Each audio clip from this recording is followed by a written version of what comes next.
actually used to be owned by James Shaw, and that was in the 1700s. So James Shaw sold that land to David Shelby, and he gifted that land to his two sons on Christmas in 1818.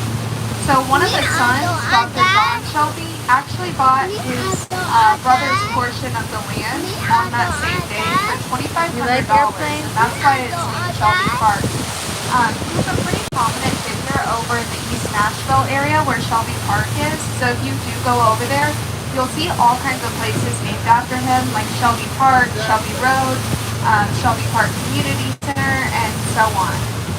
I did say that it opened to the public on July 4th of 1912, but they actually didn't start a master planning process for the park until 2009.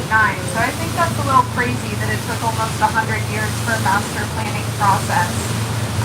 But it wasn't until a few years later after they started that process that they purchased the adjoining Cornelia Fort Air Park.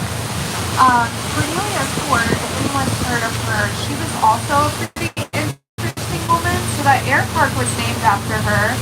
And another fun fact, that was actually the location of Patsy Cline, her destination, when she died in a plane crash in 1963. So Patsy Cline, the country music singer, she headed right over here to Cornelia Fort Air Park when she was killed in a plane crash.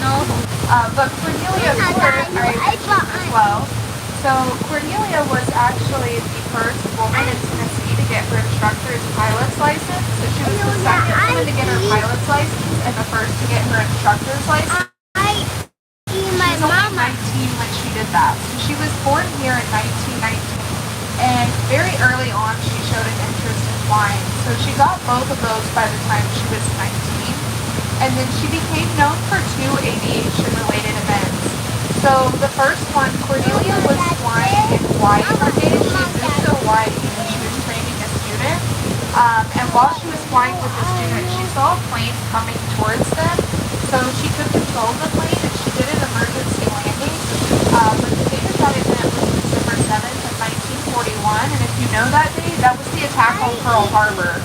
So Cornelia Fort was actually the first American to spot Japanese air fleet during the attack on Pearl Harbor.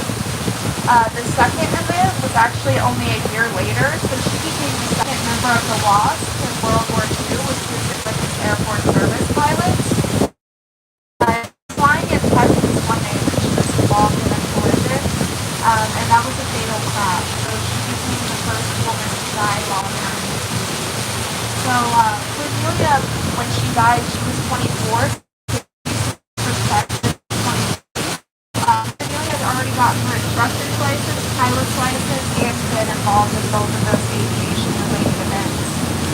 But that was about Cornelia Fort, so the air park over here is part of the metro parks now. And as I said, this is where you'll see all the wildlife.